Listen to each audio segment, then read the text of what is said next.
Même si tout le monde connaît Thierry Frémaux, je vais le présenter en quelques mots. Je ne sais pas si ça va lui faire plaisir, mais je vais lui dire d'abord que moi j'ai toujours pensé qu'il aurait pu être journaliste.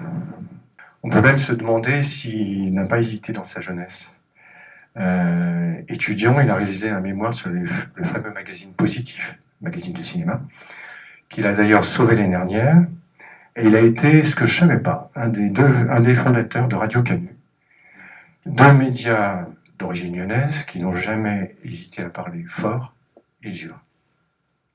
D'ailleurs, Thierry Frémaux aurait fait un excellent journaliste, car il sait raconter et mettre en scène, trouver les mots justes, sans faire étalage de sa culture, notamment cinéma, mais surtout il sait poser des questions pointues, l'air de rien, un petit sourire au coin des lèvres. Il faut l'avoir vu interviewer un acteur, une actrice, un réalisateur, star ou pas, c'est toujours le même scénario, nature, direct, et bien sûr beaucoup d'humour. En plus, depuis quelques années, il écrit des livres pour raconter son tavernier, son festival de Cannes, son judo, et aujourd'hui, avec cette rue du premier film, son musée Lumière. Style très journalistique, là encore, pas de grande théorie, des témoignages, des images, des histoires, et surtout un regard. Pas de journaliste, mais aujourd'hui sollicité en permanence par les journalistes, ce qui lui a permis de réaliser un véritable tour du monde du journalisme. Peut-être qu'un jour, il racontera dans un livre qui risque évidemment d'être très drôle. Il n'a pas été journaliste car il visait plus haut, sans doute la faute à ses sacrés frères Lumière, mais vous allez voir comment il va jongler avec les questions que je vais essayer de lui poser. La première, c'est évidemment, vous auriez pu vraiment devenir journaliste, Thierry, ou c'est une question vraiment débile? Non, j'étais destiné à être historien. C'est les études en tout cas que j'ai fait. Et on dit ça, que les historiens sont les journalistes du passé ou que les journalistes sont les historiens du présent. Et je crois que tout ça est la même chose. Au fond, on veut communiquer avec autrui, on veut échanger, recevoir, donner. C'est les mêmes métiers d'échange. On pourrait considérer qu'être homme politique, parce que vous auriez pu dire, j'aurais pu être un homme politique. Léa Seydoux, chaque fois, elle me dit pourquoi tu n'es pas ministre alors? D'abord, c'est pas fini. Hein. Oui, on me l'a proposé et j'ai évidemment dit non. Parce que être ministre 3 mois, se retrouver aux ordres d'un Premier ministre et ne pas pouvoir mettre en place sa politique parce que vous avez une administration qui va s'opposer à vous, etc. Mais il y a quelque chose dans la vie politique aujourd'hui qui fait que, je raconte ça dans mon livre, mon homologue de Bologne, Gianluca Farinelli, qui dirige la Cinémathèque à Bologne, on lui avait proposé d'être agent de la culture. Et je lui avais dit, fais pas ça. Il m'avait dit, mais j'ai envie de faire de la politique. J'ai dit, mais notre métier, c'est de la politique. C'est-à-dire être dans l'action culturelle, dans l'éducatif, dans le patrimoine. C'est une autre manière de faire de la politique. L'avantage, en tout cas tant qu'on veut bien de nous, et moi ça commence à faire un petit moment que je suis là, c'est que nous on est soumis à la presse, on est soumis au public, on est soumis à l'ère du temps, il n'y a pas de mandat électif, mais au moins on est là sur une certaine durée. Et moi la raison pour laquelle d'ailleurs j'ai pas voulu... c'est le côté éphémère. Oui, parce que si on s'engage, on s'engage. C'est-à-dire que moi je suis arrivé un jour, pas par hasard, puisque ça venait de Radio Canu, je suis là à l'inauguration de l'Institut Lumière. Moi, je suis jeune journaliste, je voulais approcher Tavernier, en fait. Et je me retrouve là, et je suis frappé. C'est le début de quelque chose. On est dans les premières minutes. Et c'est là que je vais voir Tavernier, que je ne connaissais pas, mais on avait rendez-vous pour une interview. Et je lui dis, vous avez besoin de monde? Il me dit, bah oui, parce que on n'a personne. Et je suis devenu bénévole. Je suis resté 8 ans bénévole. C'est pour ça que j'hésite jamais à esclavagiser tous mes jeunes collaborateurs, parce que je l'ai été moi-même, et j'ai appris mon métier comme ça, avec Bernard, avec Raymond Chira, avec Bertrand Tavernier. Et puis je donnais des cours de judo, je gagnais ma vie comme ça. À un moment avec Yves Lequin, vous vous souvenez d'Yves Lequin peut-être, qui était le grand historien lyonnais, avec Maurice Garden, qui était mon maître de thèse. Ils se connaissaient bien avec Charder, alors ils avaient organisé un dîner pour parler de mon avenir. Alors j'étais vachement flatté, et en même temps un peu gêné. Puis après, rapidement, mon embarras a diminué parce qu'ils étaient surtout contents de se retrouver les deux entre eux. Et Lequin était aussi de ces historiens où il disait que les historiens doivent aller dans le monde réel, pas seulement rester à la fac. Et il m'avait dit, ben voilà, vous aurez une bourse pour faire votre thèse, mais à vous de vous débrouiller pour trouver du boulot.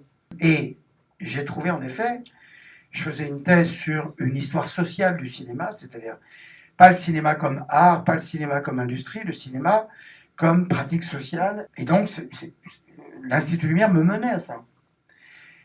Et puis Bernard m'a dit, ouais, tu restes, hein, je peux pas te payer, mais tu restes. Bon, alors je gagnais ma vie dans le judo. Et moi, tout me ramenait au cinéma. J'ai même fait de l'histoire parce que grâce aux unités de valeur à Lyon 2, à l'époque à Paris, j'avais accès aux premiers cours de cinéma distillés par l'université, qui étaient ceux de Jacques Aumont et de Jean-Louis Letras. Et donc j'avais dit, l'histoire, je m'en fous, mais comme ça, je pourrais aller suivre des cours de cinéma. Et puis l'histoire m'a pris, mais dans le couloir qui me menait au bureau de Yves Lequin, une fois que j'ai eu mes licences d'histoire et de géo, lui, il allait me baratiner parce que c'était la grande entreprise d'histoire sociale à Lyon. Moi, je voulais lui proposer des contres. Je voulais lui proposer d'étudier. À l'époque, je m'intéressais au macartisme. Déjà l'influence de Tavernier. Et puis, j'allais beaucoup en Amérique latine, donc je voulais aussi faire quelque chose qui tourne autour des exils dans les années 30 à Buenos Aires. Parce que vous savez que les Juifs se sont exilés dans les années 30 et ont accueilli les nazis dans les années 45-50. Bon. C'est toute la force du bouquin d'Olivier Guèze sur Mengele.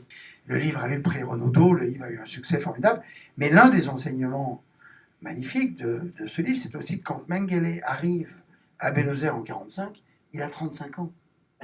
Il est la star d'Auschwitz, c'est un jeune médecin. Et quoi que vous ayez été dans votre vie, Diego Maradona ou je ne sais qui, vous avez une vie à faire derrière. Prenons Adèle Haenel dans le cinéma. Oui. Cette jeune femme, actrice formidable, activiste, très gauchiste, qui décide de rompre avec le cinéma. Bon. Pour des raisons politiques et pour des raisons qui lui sont propres et dont une partie sont connues. Elle a été victime d'une emprise, etc. Donc, bon, très bien. Et elle fréquente des gens qui lui disent « Tu ne veux pas rester dans ce milieu ?» Au-delà de tout ce qu'on peut penser de cette affaire-là. Moi, je connais bien Adèle, et je regrette parce qu'elle a une vie à faire. Et un jour, elle va se dire « Mais j'étais actrice, j'avais du succès, et j'aurais peut-être pu mener mon combat comme actrice, Signoret l'a fait. » Alors, ça me permet de glisser une petite question quand même. Historien, mais cinéaste. J'aurais rêvé d'être cinéaste. Je n'osais pas. Qu'est-ce qui a dit ça? C'est vous dans votre livre?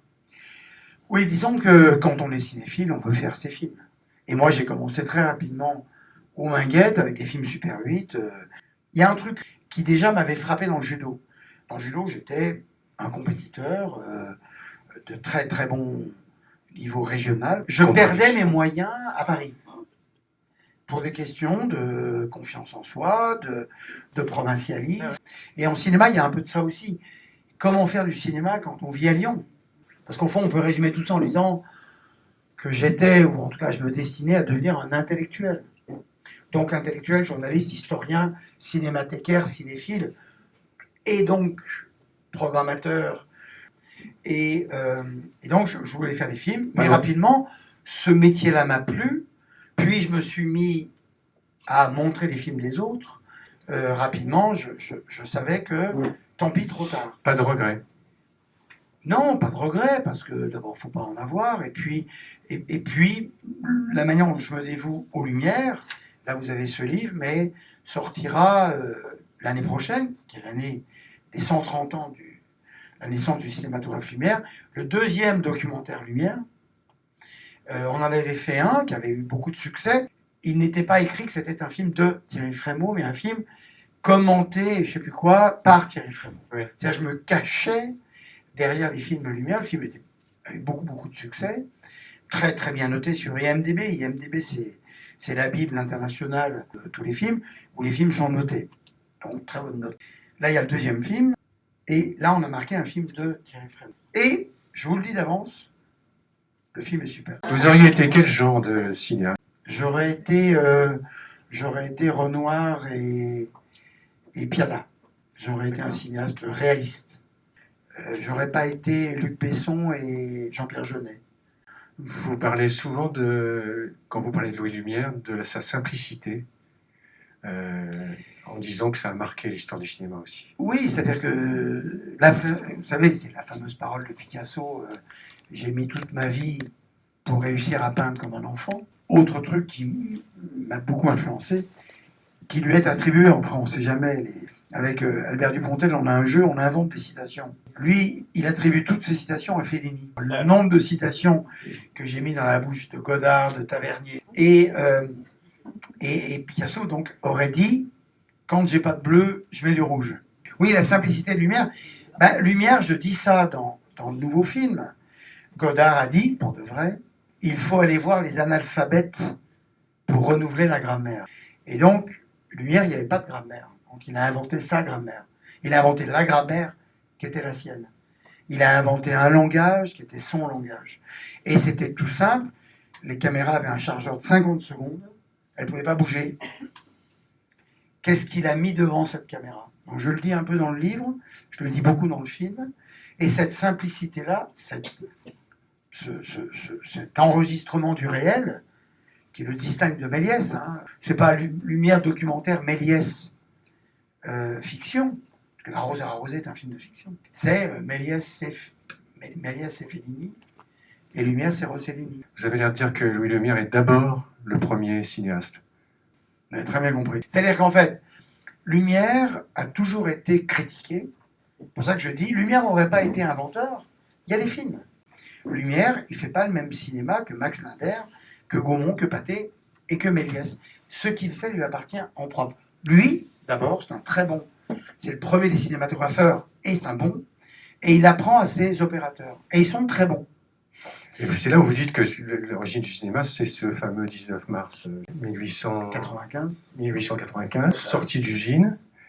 Et là, vous avez quelques pages qui sont très intéressantes sur la comparaison entre Edison et Lumière, justement en insistant sur le fait qu'ils font deux boîtes, l'un et l'autre. Est-ce que c'est pas au fond la grande différence entre la télé, les écrans et les salles de cinéma? Oui, c'est exactement ça. C'est ce qui s'est joué en 1894, 95, 96. C'est-à-dire qu'en effet, Lumière, et c'est pour ça qu'on lui en a beaucoup voulu, il arrive un peu à la fin. Et Lumière arrive à la fin, et il voit bien que personne n'y arrive. Puisque son père voit une démonstration du kinétoscope Edison à Paris, à l'été-automne 1894. Donc c'est une petite boîte avec une petite image animée très bien, mais qu'on ne voit qu'à l'œil, et il faut payer pour voir, à l'américaine. Et lui dit, il faut faire sortir l'image de la boîte et la projeter sur un grand écran, et pour un public. Et avec cette parole formidable, il dit, je rentre à Lyon, mes fils trouveront. On mesure mal le patrimoine que c'est ces films de Lumière. Je crois que c'est combien? 1400 films, c'est ça? C'est 1400 films et 600 films, ce qu'on appelle hors catalogue. C'est 2000 films. 2000 courts-métrages. Ils sont tous visibles. Ils sont tous visibles, ouais. Pas complètement tous restaurés, parce qu'on n'a pas l'argent. Ils sont tous restaurables. Ils sont tous restaurables. Même un film avec ses blessures, ses rayures, reste une trace de mémoire très extraordinaire. Et vous citez Malraux en disant, en gros, je ne me souviens plus de la phrase exacte, et en disant que c'est ce qui résiste au temps qui fait la culture, en gros. C'est ça, ouais, ouais. Et je cite un autre historien d'art, un Allemand, qui dit quand il n'y a plus vestiges ou souvenirs ou manière de nommer ces vestiges, alors s'éteint l'imagination. Les Lyonnais n'ont pas toujours conscience de l'importance de ce patrimoine. Et moi, j'étais étonné, Festival Lumière, j'avais échangé 2 mots avec Scorsese, et qui avait une véritable vénération pour les films Lumière, ce qui n'est pas toujours le cas à Lyon, où on considère que c'est des vieilleries ou des choses un peu basiques et élémentaires. Comment vous expliquez ce décalage? Moi, je pense qu'il y a un grand truc dans ce pays. Alors, c'est un peu violent de le dire comme ça, mais j'ai pas d'autre expression, qui est la haine de soi. Il y a quelque chose d'une autodépréciation permanente chez les Français, quoi. Les Américains nous disent « Bravo les Français, parce que vous êtes capables de protéger ça. » Mais pourquoi ? Parce qu'il y a des gens qui bagarrent. Et encore une fois, je ne fais pas un discours contre les élus, mais si on regarde l'implication, l'investissement, non, c'est évidemment pas à la hauteur. D'ailleurs, c'est frappant que la ville de Lyon se mobilise quand même très peu sur le cinéma, alors que c'est un des atouts essentiels de cette Il a fallu Gérard Collomb, qu'il avait promis au premier mandat, qu'il n'a pas fait, qu'il a fait au deuxième mandat, pour faire un festival. Mais on avait des idées, même si au début, leur dire on va faire un festival de patrimoine et on fera le prix Lumière et le premier sera Clint Eastwood. Et il disait rien, donc comme quoi il nous faisait confiance, mais il n'y viendra jamais. Et puis quand il l'a vu, il a dit à partir de maintenant, je vous fais vraiment confiance. Frémaux avec ses réseaux, donc sous-entendu, si j'étais pas à Cannes, je ferais pas tout ça. Non, Joseph Mankiewicz, Kazan, Clint une première fois, Scorsese, il n'était pas venu, mais je le connaissais de longue date. J'ai connu tous ces gens-là avant d'être à Cannes. Alors, le nom de Bertrand était magique. Le nom de Tavernier est magique. Mais moi, Brando m'a répondu pour me dire qu'il venait pas. Bon, parce qu'il s'aimait pas, il était tellement devenu énorme qu'il se montrait plus. Parce que j'avais fait la première rétrospective d'acteurs. Parce que ça se faisait pas dans les cinémathèques. Quand Wim Wenders vient la première fois, les cinéastes contemporains viennent pas dans les cinémathèques. Après, tout le monde nous a imités. Je dis ça pareil en toute modestie, mais on est quand même très très novateur sur beaucoup de choses. En tout cas, les Américains, notamment, sont fascinés par le patrimoine Lumière. Oui, par la manière dont on le régénère et par la manière dont, parce que c'est aussi ça le truc, dont on ramène le passé au présent. Les films Lumière, c'est pas nos ancêtres, c'est pas nos aïeux, c'est pas nos grands-parents quand on les voit, les gens qu'on voit dans les films Lumière. C'est nous. C'est nous. Un enfant qui joue, un enfant qui se baigne, qui apprend à faire du vélo, c'est pas « Oh, regardez-les en 1900 ». Non, non, c'est nous. Parce que le cinéma Lumière capte cette chose très difficile que les cinéastes aujourd'hui, combien de fois les cinéastes m'ont dit « Ce plan, je ne pourrais pas le faire autrement ». Ils l'ont fait de la manière dont il fallait le faire. Ce que vous dites à un moment donné, faire l'imbécile devant une caméra, ça n'a jamais changé. Ça n'a jamais changé. Et donc, ça a commencé avec eux. Je crois que vous dites ça à propos de L'Arroseur arrosé. Oui, L'Arroseur arrosé, puis toute une série de comédies qu'ils font, où il y a premier, deuxième degré. C'est-à-dire qu'eux font une comédie, et puis à l'intérieur, quand même, il y a des regards caméra, ils savent qu'ils sont en train de faire les imbéciles devant la caméra. Qu'est-ce qu'il y a au fond de contemporain dans tous ces films qui datent de plus d'un siècle? Vous avez parlé de la simplicité, vous parlez aussi de la durée. Oui, alors eux, ils ont quelque chose il n'y a pas de montage. Ça va venir, mais eux, il n'y a pas de montage. Et ils ont 50 secondes. Et un plan de 50 secondes, aujourd'hui, c'est très long. Donc, quand vous regardez un film Lumière, vous regardez. Et donc, le livre, j'en parle, et puis le film, je le dis carrément, il faut réapprendre à regarder. Film Lumière, on se nettoie les yeux. Et on ne sait plus regarder, parce qu'on attend toujours. C'est TikTok, quoi. On attend le truc d'après. Et nous, d'ailleurs, les films Lumière, c'est TikTok, parce que plus on en voit un autre, hop, on est content. Et on se dit, c'est quoi le suivant? C'est Instagram. Et pour revenir en effet, à Edison, Lumière, ce dont on avait envie, à l'époque, c'était de voir les films sur le grand écran. Et donc, en effet, Edison, machine individuelle payante, c'est Netflix, c'est la revanche d'Edison. Moi, je ne suis pas opposé à Netflix, on m'a fait croire ça, parce qu'on a eu une différence d'appréciation sur Cannes. Moi, je trouve les plateformes tout à fait géniales. Ça reste quand même pas le cinéma.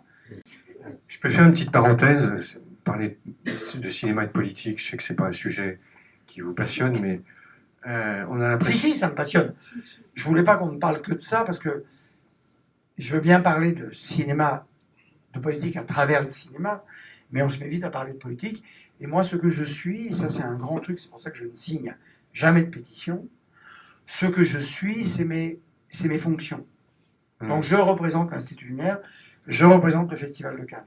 Donc je ne veux pas prendre d'autres partis que ceux du cinéma dans l'exercice de mes fonctions pour ne pas instrumentaliser les institutions qui me font l'honneur de les représenter à des idées personnelles. Alors on a l'impression quand même qu'il y a deux types de cinéma aujourd'hui, et peut-être que vous allez me contredire. Un cinéma à message, social, politique, etc. Et puis un cinéma de divertissement. C'est un peu schématique ce que je vous dis, mais en gros, que ce cinéma de divertissement fait des millions d'entrées, et que le cinéma à message, qui a plus d'influence, notamment dans les milieux intellectuels, fait peu d'entrées. Alors, Est-ce que c'est vrai, cette séparation, ou c'est un peu trop schématique? Comme tous les clichés, c'en est un, pardon, mais c'est vrai. Parce que comme tous les clichés, il y a toujours une part de vrai. Alors on va trouver plein d'exceptions, dans une catégorie comme dans l'autre, c'est-à-dire, et c'est le drame, les films grand public qui ne marchent pas. Moi je leur en veux beaucoup, parce qu'ils sont là pour marcher. Un film comique est là pour faire rire, s'il ne rit pas, il est raté. Sauf qu'un film dramatique, il n'y a pas le rire pour en exprimer l'émotion, donc on ne sait jamais. Et moi, on me l'a rappelé il n'y a pas longtemps, je ne savais pas que ça avait secoué à ce point notre monde quand j'avais dit je préfère un bon film commercial à un mauvais film d'auteur. Il y a vraiment des gens qui pensent le contraire. Je dis, un mauvais film d'auteur, vous allez vous emmerder pendant 2 heures, c'est pas bien. Et moi, je suis comme ça. Moi, alors, je fais aucun effort. Moi, j'aime Jean-Luc Godard et j'aime Georges Lautner, et je fais aucun effort ni dans un cas ni dans l'autre. Je prends pas Lautner pour Godard, ni vice-versa. Et c'est ça le problème. C'est aussi pour ça que j'ai réussi à Cannes, parce qu'à un moment, c'est tout le cinéma. Je ne mets pas Monte Cristo en compétition. Parce qu'il y a une sorte de classicisme, le film est formidable, formidablement réussi. Il est dans une catégorie, pour qu'il fasse des entrées, il va atteindre les 8 millions là. Là, il l'a atteint.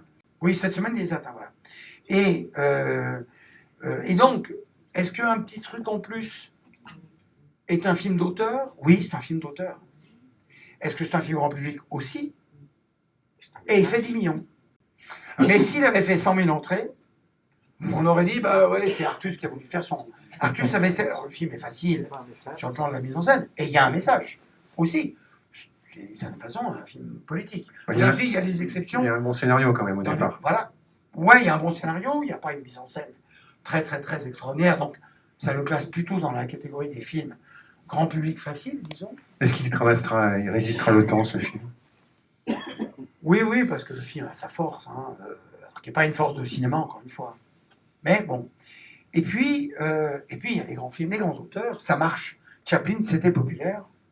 Kurosawa, c'était populaire. Kubrick, c'est populaire. John Ford, c'était du cinéma commercial. Donc, Les Enfants du Paradis, quand c'est sorti après la guerre, ça a marché très fort. Non. Le film de Audiard, si vous ne l'avez pas vu, allez le voir. C'est un film extrêmement fort. C'est du cinéma d'auteur.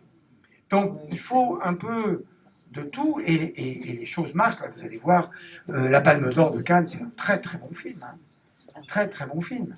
Le film qui sort là, qui a eu le Grand Prix, qui est un film d'une jeune réalisatrice indienne. Vachement bien.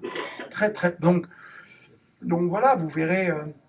Est-ce qu'il n'y a pas un paradoxe au fond, enfin ça va être encore, vous allez me dire que c'est un cliché, qu'au fond, dans cet univers du cinéma, les artistes sont plutôt une sensibilité de gauche, et les financiers, qui sont le moteur, ont plutôt une sensibilité de droite. Et tout ça, est-ce que ça coexiste de façon sereine, ou c'est en permanence en conflit? Comme disait Audiard, on rencontre des producteurs de gauche, mais ce n'est pas la majorité de l'espèce. C'est plus compliqué que ça.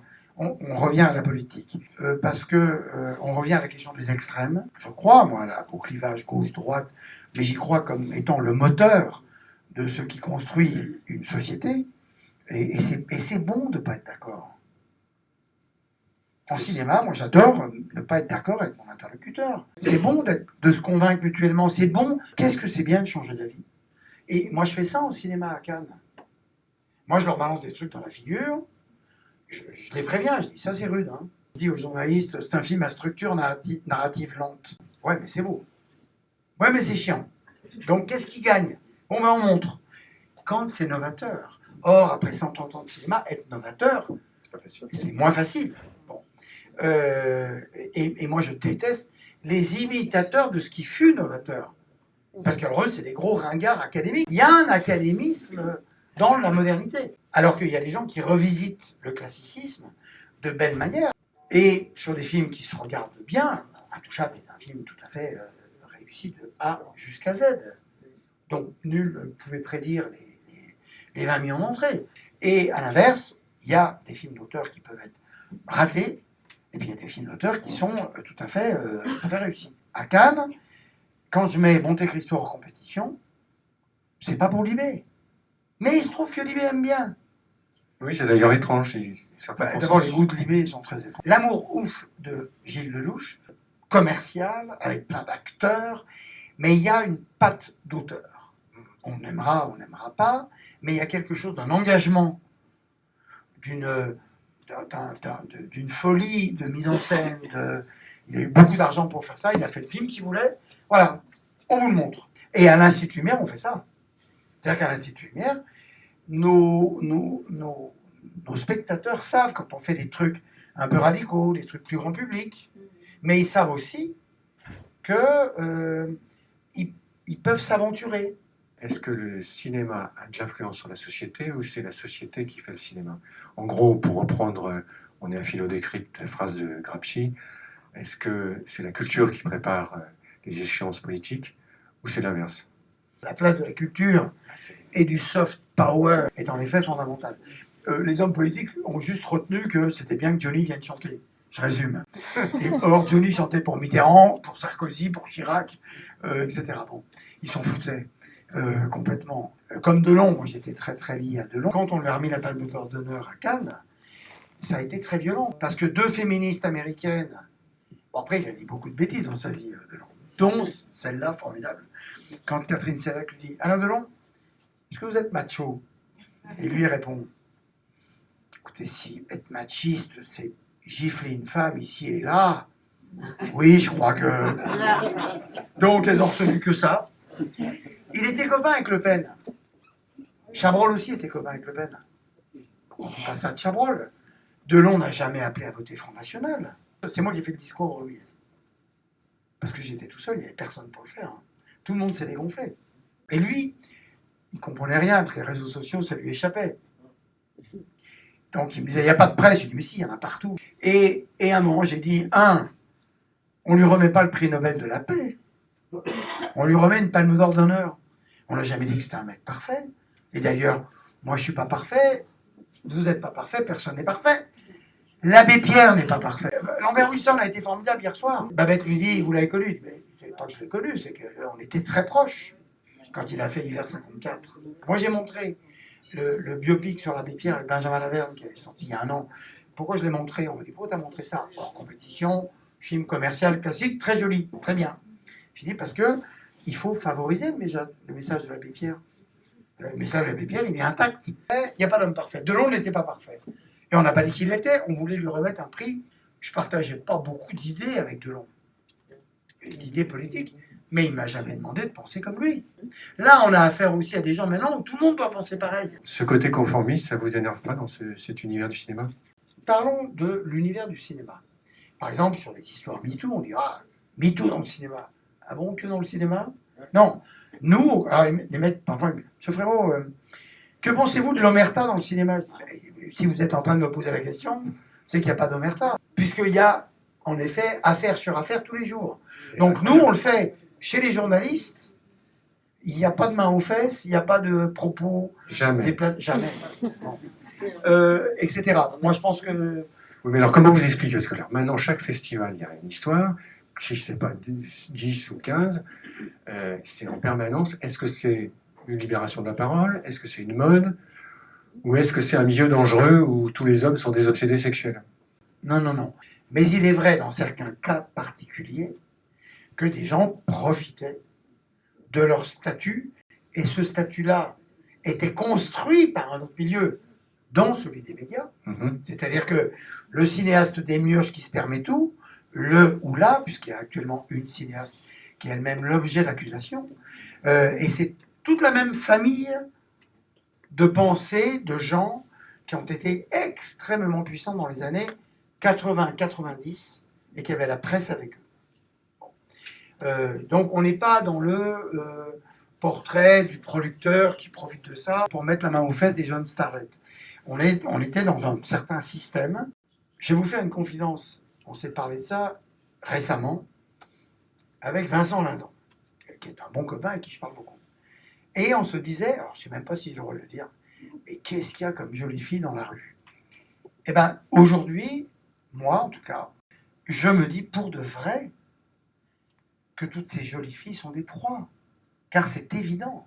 C'est évident que, pardon mesdames, mais moi je parle beaucoup avec mes copines, oui, une jeune fille entre 15 et 30 ans, globalement, il n'y en a pas beaucoup à qui il n'est pas arrivé de recevoir des propositions ou d'être victime de tentatives, pour ne pas dire de gestes déplacés. C'est évident. Et donc il faut apprendre à nos enfants. Alors c'est compliqué parce que les enfants maintenant deviennent asexués. C'est-à-dire, oui, parce qu'ils n'osent plus draguer. Moi, je suis depuis très longtemps que je n'avais pas le droit de dire à mon assistante « Vous êtes jolie ce matin ». Because, rapport d'hiérarchie, et que je lui faisais une remarque qui n'était pas professionnelle, qui était donc un commentaire physique, etc. Donc moi, il ne m'est jamais rien arrivé. J'ai eu des ennuis avec Mediapart, j'ai pas de MeToo. Pourtant, ils ont cherché. Comme m'a dit Nicolas Bedos, qu'est-ce que tu as de la chance, tu avec la même femme depuis 25 ans, tu as donc échappé à tout. Et celui-là, il n'a pas échappé. Donc non, il n'y a absolument pas plus de ça dans le cinéma qu'ailleurs. C'est même un milieu, ça fait longtemps, et c'était dans le film de Chiro qui s'appelait Intimité, qu'il y a des coachs d'intimité, des coachs sexuels, où pour les scènes de sexe, il y a quelqu'un qui est là pour voir si ça ne va pas trop loin. La grande légende du prétendu viol de Maria Schneider par Marlon Brando, Vittorio Storaro, le grand chef opérateur italien, a dit un viol sur mon plateau. Vous savez ce que c'est qu'un plateau de cinéma? Enfin, il y a 40 personnes qui regardent. Par ailleurs, la scène, revoyez le film, la scène n'est pas crédible tout court. Brando se débraguette à peine, il se fout sur la fille. Déjà là, elle est grotesque, la scène. Bertolucci a dit, après, je crois même après la mort de Maria, dont il a dit qu'il était désolé pour ce que le film lui avait infligé, avait dit, Brando et moi, l'histoire du beurre. Oui. Brando et moi, on ne lui a pas dit, parce qu'on voulait une réaction de femme scandalisée, pas une réaction d'artiste. Donc c'est des types, voilà, au théâtre il y a ça. Je te gifle pour que tu sois énervé contre moi, donc tu vas bien jouer la scène. Oui, ben fais pareil sans la gifler, la fille. Maintenant c'est comme ça. Mais à l'époque, il y a combien de films sur la violence, mais qui était une violence acceptée. Le monde n'est plus le même. Là, il y a une fille, Iris Bray, qui est une intellectuelle féministe de cinéma, qui a écrit un truc contre Depardieu, contre Les Valseuses. Son plaidoyer contre le film est assez brillant, et même très brillant. Mais elle oublie un truc, le contexte.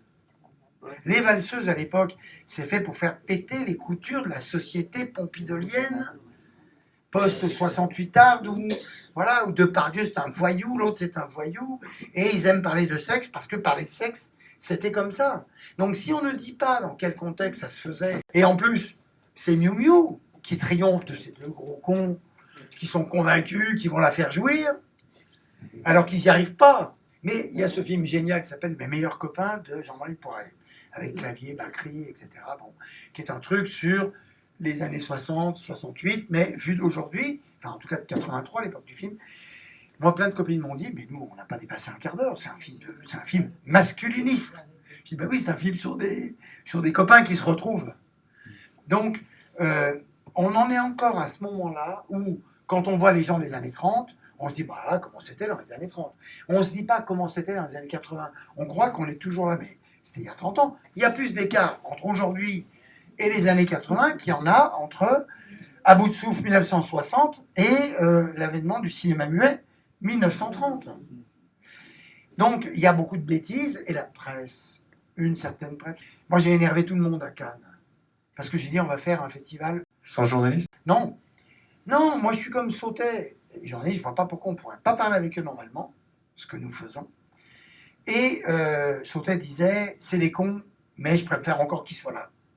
Mais Sautet, il faut se mettre à sa place, il s'est fait massacrer toute sa vie. Un jour, quand on fête les 20 ans de l'Institut, Claude m'appelle, il me dit, je peux pas venir. Il me dit en s'énervant, il s'énervait tout le temps. Et je peux pas venir, mais si tu veux, je t'aide. Et alors, je lui dis, bah oui, je suis sur France Inter, si tu venais avec moi, là, c'était Bouteiller, Pierre Bouteiller. Et il me dit, je viens avec toi. Donc on va à France Inter, Et là, Claude, formidable, il dit du bien de nous, etc. Enfin, c'était pour... moi, j'étais un jeune mec, quoi. Et Bouteiller dit, bah, Claude Sautet, puisqu'on vous a là, comment ça va? Vous préparez un film? Vous écrivez quelque chose? Est-ce qu'on va revoir ces films où ces gens de 50 ans se plaignent de l'âge, du temps qui passe, dans des cafés où il pleut? Et Sautet dit, mais pourquoi vous me dites tout ça? C'est caricatural de mon cinéma. Sauf que, aller caricaturer les gens qui ont le soutien du Monde et de Libé, personne ne le fait. Houellebecq a parlé des gens qu'on pouvait insulter sans risque. Claude Lelouch. Tout le monde aime bien balancer sur Claude Lelouch. Claude Lelouch a fait 50 films. Tous ne sont pas réussis. Mais Claude Lelouch est un cinéaste immense. Immense.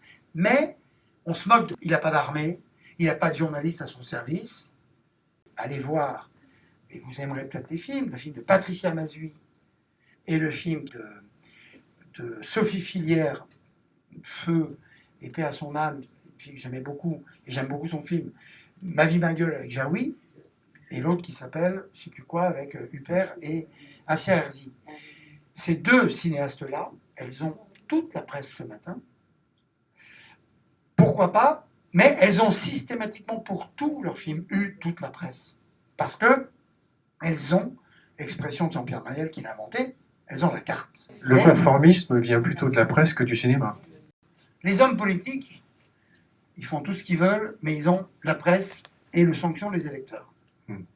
Les flics, ils ont les bœufs carottes, la police des polices, et la sanction de la presse. Et les journalistes, ils ont quoi comme sanction? Je n'attaque pas les journalistes.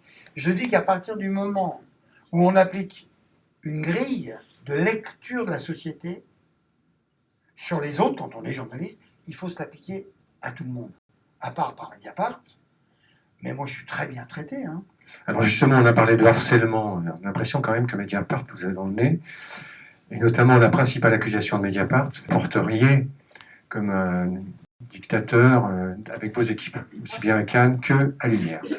Vous leur avez répondu, d'ailleurs moi j'ai lu hier votre réponse, qui carbonise leurs arguments et qui montre vraiment que c'est totalement bidon. Mais comment vous expliquez cet acharnement contre vous?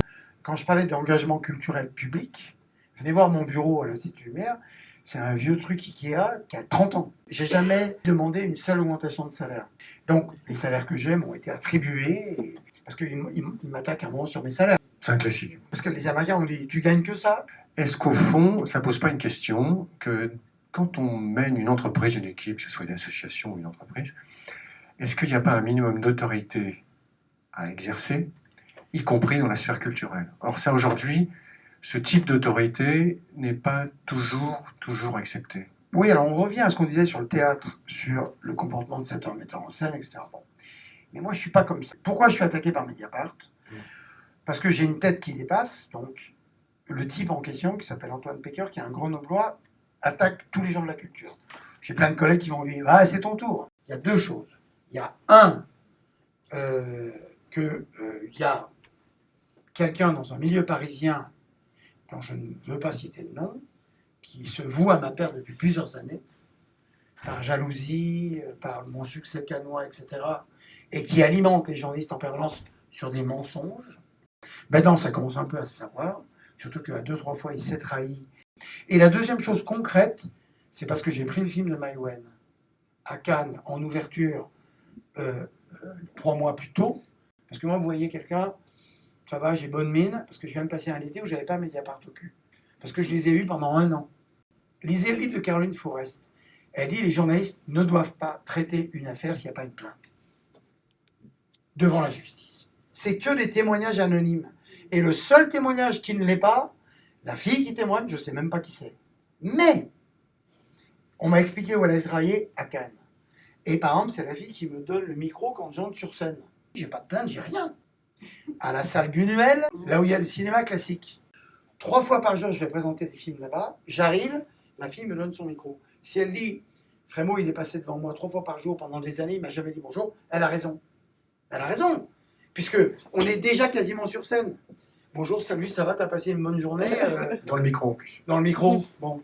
Donc je vais changer ça. Mais tout peut être interprété, interprétable. Donc, Mediapart, ça a été ça. Pourquoi? Parce que Maïwenn est allé à la rencontre dans un café d'Edoui Plenel, lui a tiré les cheveux. Et dit l'accusation a fait mine de lui cracher dessus, ce à quoi elle a dit « Pas du tout, je lui ai craché dessus ». Elle est condamnée, 400 balles d'amende, parce qu'elle a tout reconnu. Elle a dit « Et la prochaine fois, il n'a pas intérêt d'être devant moi, je lui recrache à la gueule ». Moi, je ne savais pas, quand on prend ce film-là, nous ne connaissons pas cette histoire, qui s'est passée 2 mois avant. Et Mediapart publicise de Maïwenn contre Edoui Plenel, parce que tout à coup, elle est à l'ouverture de Cannes, et ça fait du buzz. Puis, mal m'en prend, le film de Maïwenn, il y a Johnny Depp dedans. Et Johnny Depp, l'affaire avec sa nana, date d'1 an avant, belle occasion pour la ressortir. Ce que l'un et l'autre ont révélé l'un de l'autre n'était pas jojo. Donc moi j'ai dit, je m'en contrefous des affaires privées de Johnny Depp. Mediapart pousse à la délation, pousse à la dénonciation, pousse à l'anonymat. Nicolas Bedos, lui, il me dit, je suis le type qui se comporte mal avec les femmes. Et il me dit, ben voilà, donc il y a une fille qui m'attaque, et dont le procès verbal est, il faut qu'il paye pour toutes les autres. La fille, je ne me souviens pas si je lui ai mis la main sur l'épaule, sur la taille, sur le bras, sur les fesses, sur l'entrejambe, je ne sais pas, j'étais bourré. Et lui dit, je crois me souvenir que c'était plutôt sur la taille, mais bon, très bien. Il passe en procès, là. Il est mort, hein. Amazon a suicidé sa série, il ne peut plus travailler, il a perdu 2 films, il a quitté Paris, et il ne sait pas comment il va vivre là, dans les années à venir. Il dit, je suis mort. Il me dit, c'est ce que je risque? Non, il me dit, je risque 15 jours de prison avec sursis et 450 € d'amende. Donc ma mort sociale, c'est ce prix-là à payer en justice. Ultime question que je vous pose en tant que cycliste, puisque vous y faites allusion dans votre livre, et que quand vous prenez votre vélo, vous passez devant la piscine du Rhône, vous regardez les drapeaux pour savoir d'où souffle le vent. Où souffle le vent dans cet univers du cinéma? Ben, le cinéma, ça répond à une autre question. Le cinéma est pas à part du monde, donc il n'y a pas plus de trucs sexuels dans le cinéma qu'ailleurs. Un jour, Éric Ciotti, qui n'est pas de gauche, hein, arrive en retard sur les marches. Il est député du coin, donc il vient souvent de rendre visite à Cannes. Et moi, je l'aime beaucoup parce qu'il est de très mauvaise foi. Eh bien, Ciotti arrive en retard, paf, je le mets dans la salle, ouf, il peut s'asseoir, je le mets en loge, puis on lance le film, et le film revient, je dis, merde, c'est un film de Ken Loach. Et l'un de ceux qui était bien gauchiste, il ne va pas me remercier d'avoir vu ce film. Fin du film, énorme accueil, c'est celui qui a eu la Palme d'Or, et je vois Ciotti debout dans la loge en train d'applaudir. Donc je vais le voir, je lui dis, je vous ai vu, il me dit, ah oui, le film m'a beaucoup plu. Et je dis, oui, mais enfin, c'est quand même pas vraiment votre bord politique. Et il me dit, le film m'a beaucoup ému. Bonne réponse. Ça ne veut pas dire qu'il va être d'accord. Bon, le cinéma, ça reste quand même ça. Et si un type de droite comme ça peut être ému par le film d'un type de gauche qui râle contre l'ultralibéralisme et les conséquences sur les familles et tout ça, mais moi, ça me va. Ça ne veut pas dire qu'il va se mettre à voter pour Mélenchon. Alors, sur la politique, d'abord, premièrement, moi j'ai une règle, c'est que je respecte le suffrage universel. Quand un moment, Marion Maréchal Le Pen, Front National à l'époque, a failli être élue présidente de la région PACA. Donc, notre région. Et on m'avait dit, ah, Thierry, tu vas l'accueillir en démarche, qu'est-ce que tu vas faire? Et j'ai répondu, je vais lui dire, bonjour Madame la Présidente. Bon, après, Front National, c'est les démocrates. Hein. On n'est quand même pas, comme il y a 40 ans. Ils se soumettent aux élections. La vraie question, c'est quand on connaît le fond, le discours de l'extrême droite, c'est pourquoi ça plaît. Donc, moi, ça m'intéresse. Mais j'ai jamais rencontré Marine Le Pen, mais on ne peut pas quand même la prendre pour son père. J'ai rencontré Mélenchon il y a quelques années dans un restaurant à Paris. On était voisins, puis on s'était bien à se parler. Mais lui, il est dans une stratégie de tension, de trucs, etc. Mais même moi, je vais voir Mélenchon, la première chose que je vais lui dire, c'est « Vous êtes trop con avec cette stratégie qui fait que personne ne vous aime. » Moi, ce qui m'intéresse, c'est que Mélenchon, au fond, c'était son moment, là. C'était à lui d'être Premier ministre. ça fait 10 ans qu'il fait tout ça, et ben il s'est pas rendu compte que dans la vie, ça compte. Personne ne l'aime, quoi. Il n'est pas aimé, puisqu'il n'est même pas aimé de ses troupes. Donc, ça, sur la politique, j'ai zéro problème. Alors, Wauquiez, il est qui il est. Il a les idées qu'il défend, il a été élu. Personne ne m'entendra dire si je suis d'accord ou pas d'accord avec lui. Hors du privé, je ne suis pas là pour donner mon point de vue. Et après, pareil pour le cinéma. Mais pareil, je ne fais aucun effort. Je parle aux gens des cahiers du cinéma et je parle aux gens du Figaro. Quand il y a 5000 personnes à l'ouverture du Festival Lumière et 150 000 spectateurs en tout, je ne veux pas savoir qui quoi que. Évidemment, quand culture, globalement, les gens de la culture, les créateurs, c'est pas qu'ils sont de gauche, parce qu'encore une fois, ça veut moins dire de choses qu'avant. Non, mais ils sont une sorte de subversion sociale, politique, culturelle, etc. Henri Langlois, et pas seulement lui, quand il commence à sauver des films, il les vole, les films, aux studios. Parce que les studios s'en foutent. On est dans les années 30 et ils les collectionnent. Et ça fait la Cinémathèque française. Et nous, on fait pareil. Et quand je disais au début que nous, on va s'affronter avec les élus pour dire voilà ce que nous voulons.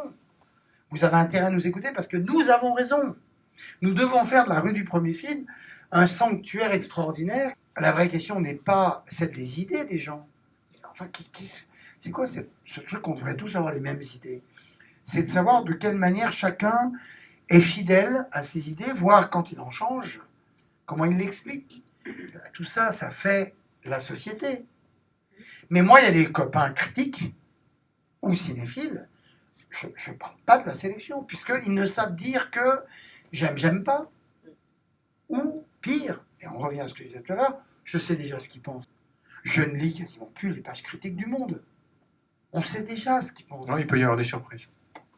Pas pour moi. Et d'ailleurs, le patron du Monde, qui est mon copain, quand on dîne ensemble, il dit « Allez, t'as un quart d'heure pour dire du mal. » Et je lui dis « Tu sais quoi ? Même ça m'intéresse plus. » Mais il y a des journalistes du Monde qui disent que la moitié de leur lectorat, c'est des gens qui lisent contre le Monde.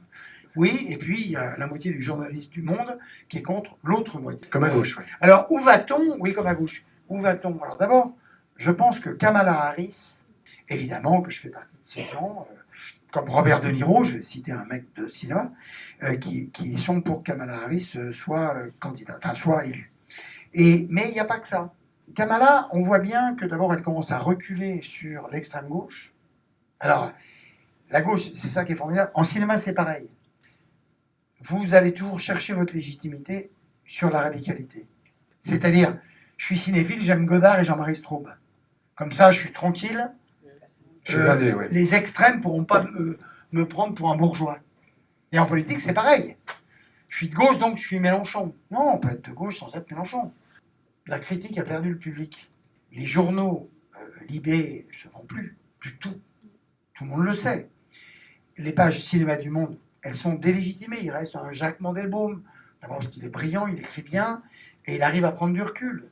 Mais Le Monde était au sommet de sa gloire quand il y avait Frodon pour le cinéma radical, Mérigeau pour le cinéma français et Blumenfeld pour le cinéma américain. C'était une complémentarité. C'était pas une seule famille de pensée. Mais en politique, c'est pareil. Moi, je suis quelqu'un de sensible à la météo. Je suis petit-fils de paysan, et puis moi, le matin, je regarde quel temps il va faire. Et dans le cinéma, je trouve qu'il devrait le faire un peu plus.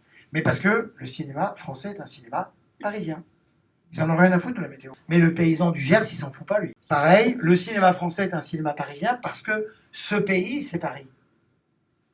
Mais bizarrement, pas complètement, parce que les gens qui sont à Lyon, dans le Gers, dans le Pays Basque, en Bretagne, ils savent qui ils sont. Il y avait un type, un journaliste, qui avait écrit un livre qui s'appelait « S'il savait à Paris ». Ben, c'est de plus en plus ça, quand même. Dernière question. Votre livre se termine par 3 mots. Je rêve toujours. Ah oui. Vous ne dites pas de quoi vous rêvez. Je rêve toujours et en même temps, moi, je rêve pas. Le réel est un rêve. Je pense que la vie est un rêve. Je pense que c'est à soi de trouver. Mais encore une fois, moi, je suis très privilégié par mon activité, par les gens que je rencontre. Aurais-je le moindre droit de me plaindre alors que j'exerce les fonctions que j'exerce? C'est pour ça que je suis au service des autres. Et que ça, c'est mon côté Abbé Pierre, pour le meilleur. Je suis issu d'une famille un peu protestante et catholique. Mon père, qui est très de gauche, Et Cato disait « Aimez-vous les uns les autres », on n'a pas trouvé plus subversif. Et puis évidemment développer, construire 2 autres petites salles, etc. Donc faire un vrai quartier lumière. Que deviendra le Château Lumière, pouvez-vous demander? Il deviendrait l'équivalent de ce qu'est par exemple à Paris la Maison européenne de la photographie. Car Lumière, d'abord, il n'y a pas de musée de la photo à Lyon.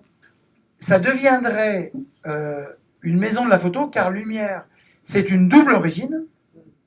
Lumière commence par la photo, puis c'est le cinéma, puis c'est retour à la photo. Et nous, pareil, le Château Lumière a commencé par la Fondation nationale de la photographie, dont s'est occupé Bernard Charder. Puis un jour, ils ont dit, ben là, on fait un truc de cinéma. Donc nous, Lyon, on a une chance énorme. Les terrains existent. En plus, si on me laisse appuyer sur le bouton, parce qu'on en a l'habitude, on va trouver de l'argent privé. Alors, il n'y en a plus beaucoup. Il n'y a plus d'argent russe, il n'y a plus d'argent chinois. Les Américains gardent tout pour eux. Il n'y a pas d'argent en Amérique latine. Et l'Europe est dans le trou. Il y a le Qatar encore. Hein, il y a le Qatar. Donc, il n'y a plus qu'un seul endroit où il y a de l'argent, c'est, disons, la péninsule arabique. Par exemple, je suis allé au Red Sea Film Festival pour montrer des films Lumière. Et Nathalie Perrin-Gilbert, qui était adjointe à la culture, j'aurais bien aimé qu'on en parle parce que c'est quand même le pays du type qui a tué le journaliste, la Khashoggi, vous vous souvenez. Et en effet, elle a raison. Sauf que, l'Arabie Saoudite est un vrai pays, il y a 35 millions d'habitants. 2, on a un type qui est moyennement un démocrate, qui réforme le pays et qui s'occupe de la femme. Et au cinéma seul, elles ont le droit de quitter le pays sans demander au mari.